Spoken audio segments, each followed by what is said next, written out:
sit? I'm going to touch it. Okay, come over here. Come over here and sit. All right, I have a question for you, boys and girls. What's your question? Can somebody tell me something about the Christmas story? Who do you think are some of the people in the Christmas story? So raise your hand. Raise your hand. Okay, one at a time. Who do you think's in the Christmas story? Mickey Mouse. Okay. How about you? Like a doggy. A doggy. How about you? The Grinch. The Grinch. Okay. Anybody else in the Christmas story? Hey, can you let me tell? The Grinch. I handle my hand. Okay. A Christmas tree. A Christmas tree? Yes, absolutely. Now, when we think about Christmas, whose birthday is on Christmas Day? Jesus. Jesus' birthday. Okay, so when we think about We had a lot of fun with that. The darndest things kids say, I will tell you. We're going to be taking a look at that all through the next few weeks, so you definitely want to tune in. My name is Terry. I'm one of the pastors here, and if you're here for the very first time, thanks so much for being a part of our church. We kick off this brand new message series entitled Wonder, and we'll talk about that in just a little bit. But I'm reminded today of a story several decades ago when I was in a public speaking course in college. It was really my first public speaking course where you were going to have to get up and you were going to have to give a speech. And I remember when the professor came out and said, all right, at the end of the semester, you're going to have to give a 15-minute talk in front of all your peers, and your peers are going to grade you. And I remember the panic and the sheer fear that kind of went over the room. And in fact, as I'm talking about it, some of you are already sweating about that. And it's true that public speaking is one of those things that you do which creates a lot of anxiety, a lot of fears with inside. And I had a classmate, her name was Tracy, and I remember she just was next to me in the desk. And I remember when the teacher and the professor said that, she panicked. She turned all white. Her knuckles were white. And I remember leaning over and I was like, it's going to be fine. You know, by the time we get there, it'll be okay. And she's like, no, I don't think I can do this. I didn't know we were going to have to do this. I thought we were going to learn. I didn't know I was going to have to be graded and stand in front of my peers. And I said, you're going to be fine. And all the weeks leading up to that, she continued to be petrified. And it was the week before that talk, and you're all nervous. And I remember talking to her, and I said, Tracy, I said, you're going to be fine. She's like, I don't think I could do it, Terry. I don't think I could do it. And sure enough, it came to the day of the chance to be able to give your presentation, and she didn't show up to class. And she just said, I can't do it. And so she backed out. And it makes you think sometimes. And what I told her at this moment, right before, I said, Tracy, I want you to imagine yourself finishing your talk. And she goes, yeah, it's going to be awful. I go, no. I said, I want you to imagine finishing. And I said, and believing that you can do it. I said, imagine all that you're going to be able to relax and you're going to be able to accomplish and you're going to be able to have success. And she's like, no, I can't. I can't see that.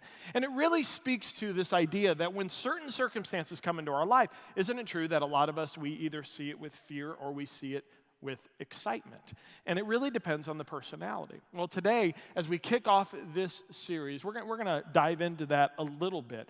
But the story that we're going to begin today, we're going to walk through the whole Christmas story over the course of the next few weeks. And you might think, okay, great, we're going to talk about the shepherds, or we're going to talk about the wise men, or we're going to talk about baby Jesus. Well, actually, the Christmas story, according to Luke was a doctor, he wrote one of the Gospels, and rightfully so, Luke begins the Christmas story somewhere else. He actually begins it with the birth of John the Baptist, because as many of us know, John the Baptist was prophesied to come before the Messiah.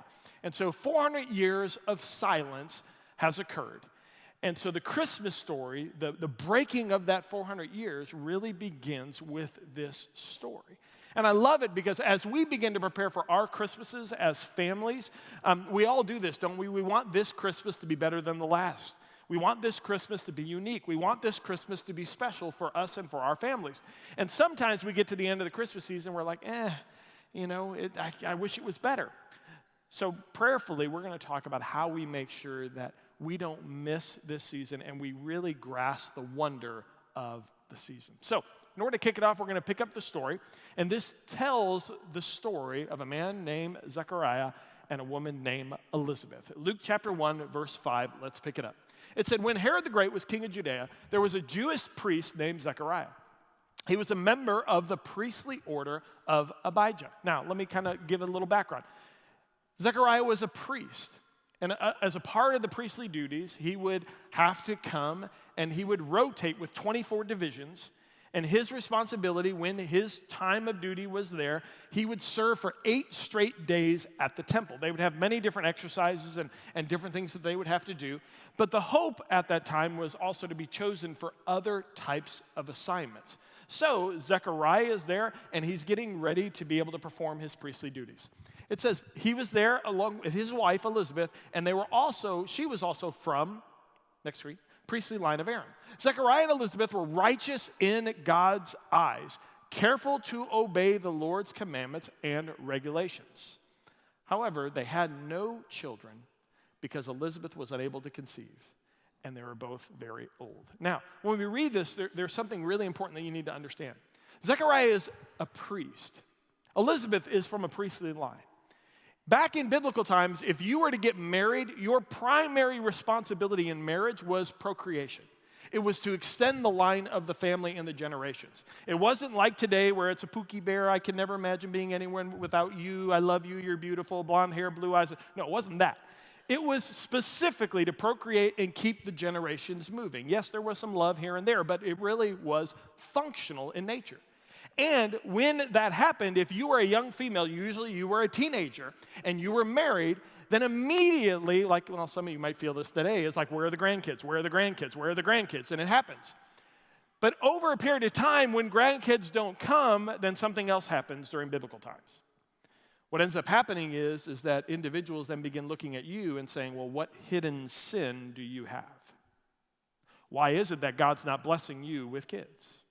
There must be something wrong with you. And this was especially disappointing because Zechariah is a priest. So I want you to imagine him, he's sitting there and he is a priest, and all the other priests are looking at him and saying, oh, they're talking about the family, they're talking about get together, they're talking about holidays, and they look at Zechariah and say, hey, how's Elizabeth? And then they would talk in the corners about there's something must be wrong with Zechariah. In fact, I probably believe that there were some priests that were saying he doesn't belong in the priestly order because he doesn't have a child, which means he is hiding something. And if you notice, Luke writes, and I love his writing, he's a doctor, he's meticulous, but he writes that he and Elizabeth were righteous. Now, if you know and understand what the word righteousness means, it means a right heart with God. Now, the truth is, many of us in this room, that's right, I'm righteous. No. Righteousness, I believe, as followers of Jesus, there are days in which you have a right heart with God, and there are days where you don't look like you have a right heart with God. I'm just telling you. I mean, in fact, on Black Friday, some of you were in the mall, I saw you. There ain't no righteousness there, let me tell you. But the writer writes that Elizabeth and Zechariah were considered righteous. So here you have a godly couple. So Luke wanted to make sure that we all knew that no. There was no sin in their life. They were dedicated. They loved God, but they did not have a child. And I think that's important for some of us in this room. My wife and I, we struggled having kids for a really long time. There might be other unanswered prayers in your life that you're struggling with, and you're just wondering, is God paying attention? Why would God allow this to happen? How could God do this to me? And I want to encourage you, and this might be your note for the message for the rest. You can tune out, go to sleep. God's silence does not imply inactivity. God's silence does not imply inactivity. Just because he's not answering your prayer in the moment doesn't mean that he doesn't hear you. In fact, the writer of Hebrew tells us that there is nothing on this earth that is not seen by our Heavenly Father. And so if you have cried tears, if you have poured your heart out, if you had said, God, why? He hears and he sees you. And it might not be his timing right now, and we don't know. And that's one of those questions, if you're a journaler, write down, this is a question for Jesus. And I encourage you to write those. Write questions for Jesus. When I get to see Jesus, I'm going to ask him this question. The good news is, by the time you get up to heaven, you're going to be revealed to everything, and you won't have those questions anymore. But you, right now here on earth, we can't see everything. We don't understand the ways of God, so you can write all those questions down, and you can hold them. But you know that your Heavenly Father works on your behalf, even though it seems like he might be inactive, because he's not. Well, we continue the story, and we pick it up in verse 8. It says this: one day, Zechariah was serving God in the temple, for his order was on duty that week. Remember, I said 8 days that they were rotating, and so it was their turn. 24 divisions, their turn. As was the custom of the priests, he was chosen by lot to enter the sanctuary of the Lord. This is important. So what they did is that at 8 days, they all served together, and then it was the hope of a priest that once in their lifetime, by the way, if they were chosen, they could only do it once. But many of them didn't get the opportunity. But one of their greatest dreams, the Super Bowl of being a priest, was to be able to be chosen by lot to offer the incense, which represented the prayers and worship of the people in the temple and within, next to the Holy of Holies, in the holy place. And so all the priests together, and they took lots. And the lot system that they used, this is interesting, it was a white stone lot. And as they took the stone, whoever had the white stone was chosen. Well, why was it white stone? Well, in ancient biblical times, there's a lot of different references to a white stone. In fact, if you read the book of Revelation, you'll know that each of us will receive a white stone, which represents a new name and a new life. And you might say, well, what does that represent? A white stone represents being in the presence of God. And so isn't it wonderful that all of us that are followers of Jesus are going to receive a white stone because we will live in the presence of God in eternity. But in that moment, that represented that you as the priest have been chosen to stand in the presence of God. Because here's what happens. During that time at 9 a.m., all of a sudden the priestly functions would begin. The gate would be opened, the trumpets would sound, and the priest would begin the time of worship. What they would do is an assistant to Zechariah would walk in, and they would strip the altar and prepare the altar. Then they would have another one that would prepare the burning coals for the incense. Zechariah would then take that incense, and he would walk by himself into the holy place. And in the holy place, you'd see a few things. You would see an altar with a lampstand. The lampstand had 7 candles. That lampstand represented the light of God. And then next to the lamp, under the lightness, I was going to say lightness, that's bad English, but under the light, you see showbread. The showbread, 12 loaves of showbread represented the 12 tribes of Israel, and it signified that in the holy place, God's presence, his light, will always shine over his people. And they were never to let the lampstand go out because it signified that God always keeps a watchful eye on his people. So Zechariah walks into this, and if I was him, man, it's amazing to be able to see that. It's your first time. You've never seen it. And he walks in. Honestly, I'd be like, all right, I'm going to get struck dead. I'm just being honest with you. You know, like this is a little too much. So he walks in, and then in front of him is going to be a curtain. And that curtain separates the Holy of Holies, where God's presence existed. Now, if you don't know this, is that when the temple was built, when everything was put in order to God's specific command, the presence of God would fill that place. So Zechariah is there, the Holy of Holies has the presence of God, and he's standing right there, and his job is to take the coals. And what happens is that as the coals burn, when the first cloud of incense rises from the coal, he's accomplished his purpose. It's signified representing worshiping God, extending the prayers of the people of God. And so he's standing there and he's watching the coals. And I have to believe this. This is in Terry's abridged version of the Bible. Unfortunately, it's not on the New York Times bestseller list yet. But what I notice is, and what I would think is that if I was Zechariah and I walked in there, I would say, God is right before me. And I have to think that Zechariah would have been excited to be there. But I had to believe that he had to say, God, as I lift up these prayers for all your people, I just have to lift up one more time. Please, why haven't I had a child? Why haven't you blessed me with a child? Why have you allowed me to endure all of this? And I have to believe in my version that would have been on his mind and heart because he's standing in front of God. And so we continue the story. It says, while Zechariah was in the sanctuary, an angel of the Lord appeared to him. Now this is important. Watch this.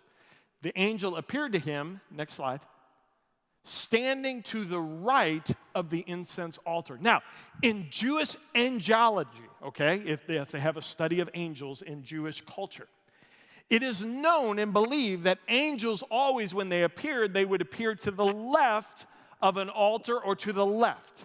Now, don't ask me why. I'm not a Jewish theologian. We can go to temple and you can ask a Jewish, leader. But if you notice, where was the angel standing? To the right. Now, what this signified and represented was a messianic message. It signified something that is Christ-related.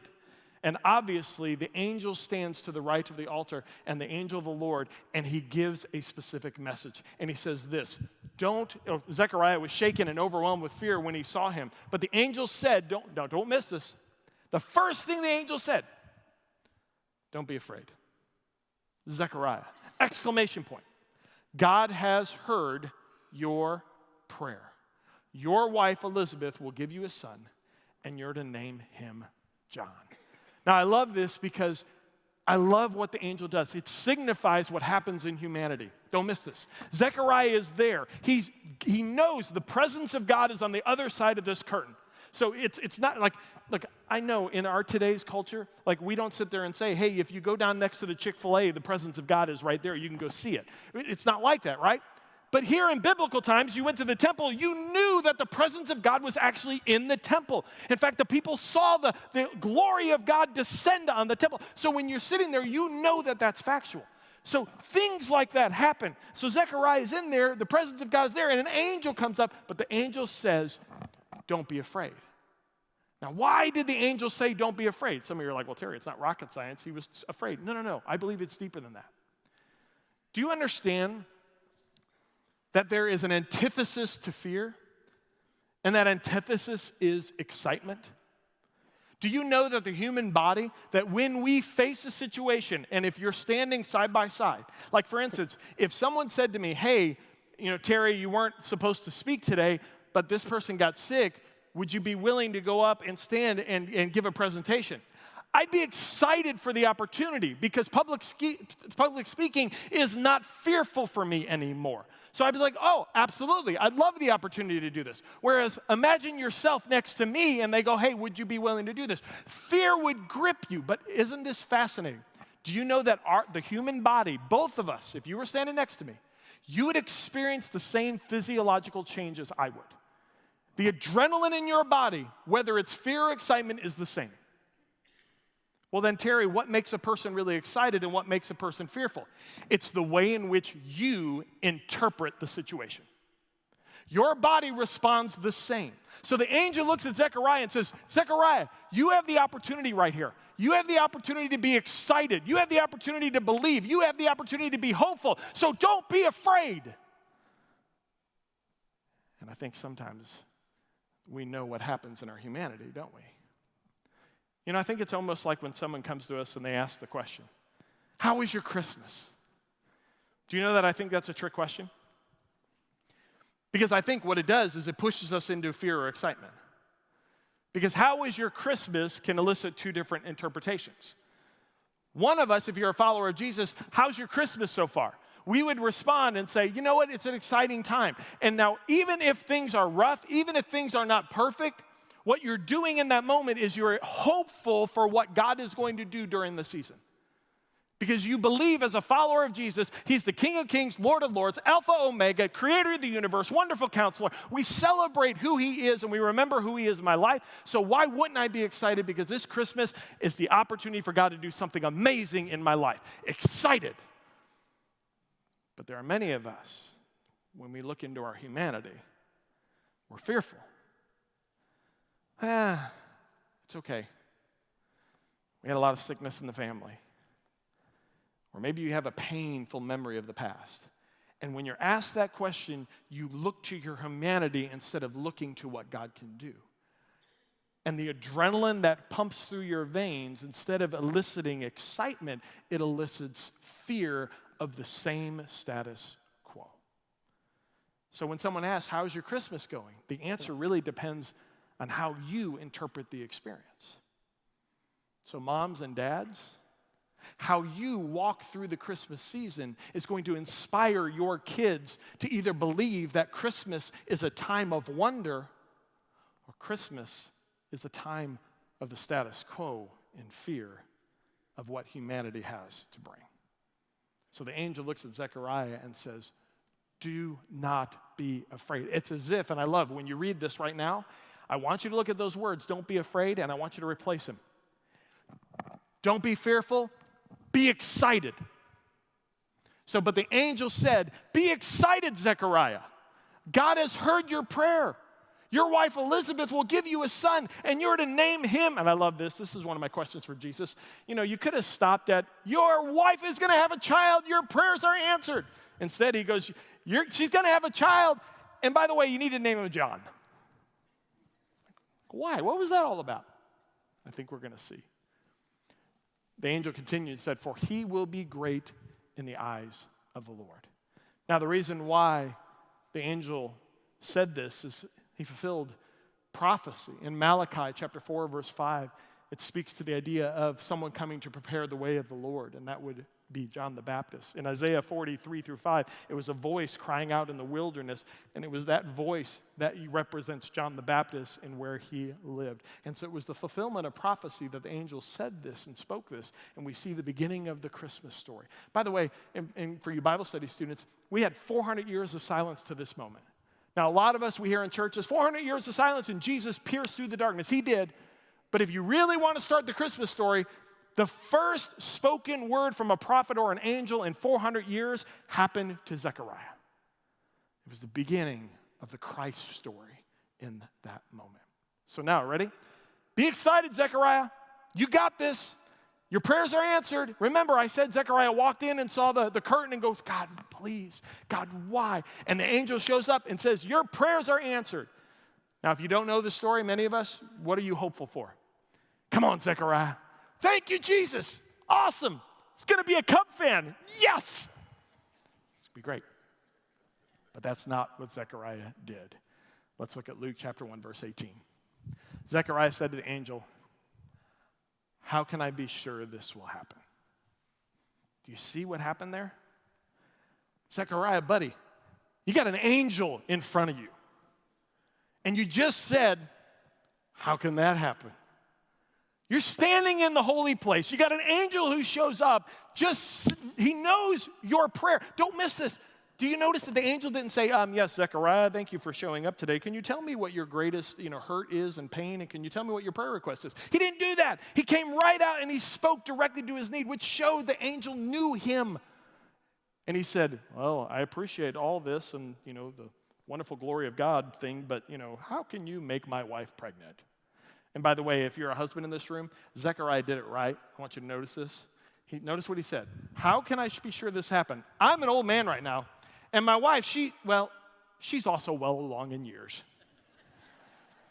I like that. That was good. It was smart. But do you know what really happened in that moment? Zechariah just couldn't see beyond his fear.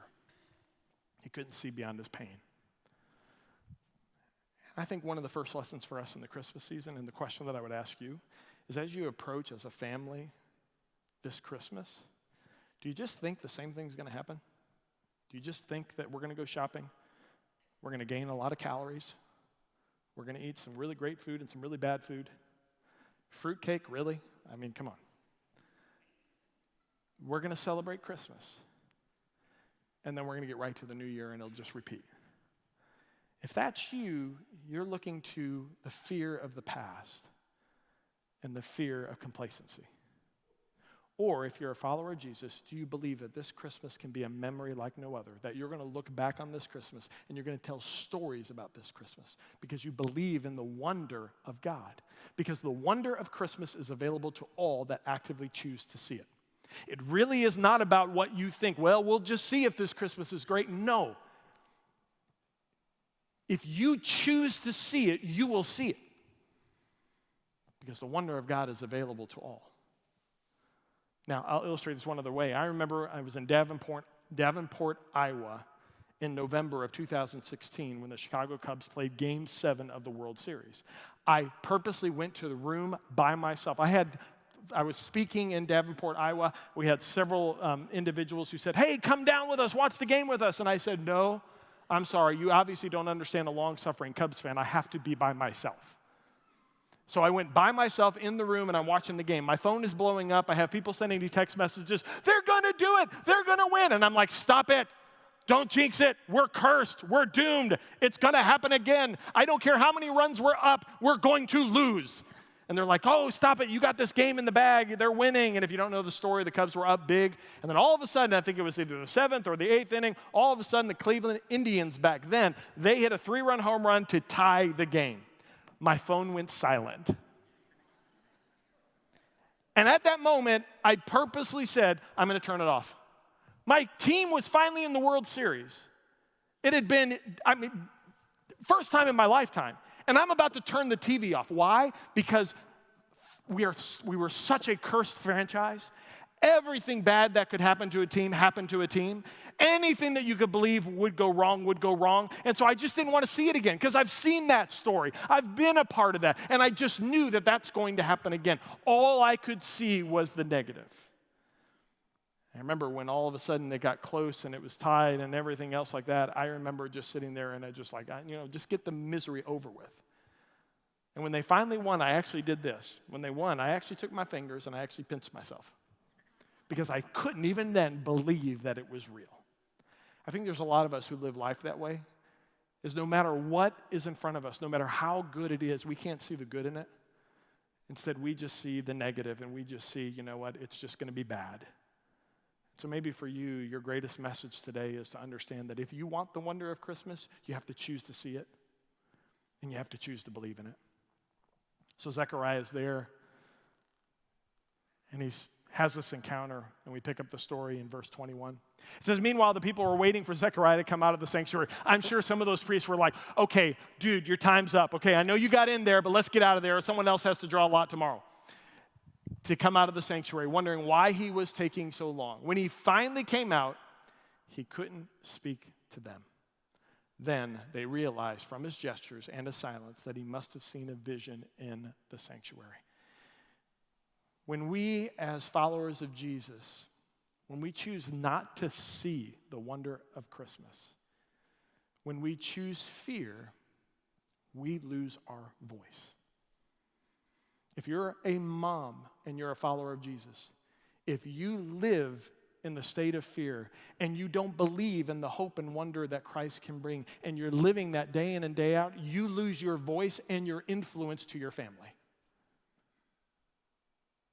Our greatest responsibility as followers of Jesus is to glorify God in everything that we do. And the only way we can glorify God is to believe in the wonder that God can give. And if we don't believe in the wonder and we don't act and behave like the wonder actually exists, we lose our voice and our influence to our friends, to our family, through our faith. And that was the representative of Zechariah. He lost his voice. So Zechariah was silent for quite some time. When the time for the baby to be born came, we pick up the story in verse 59.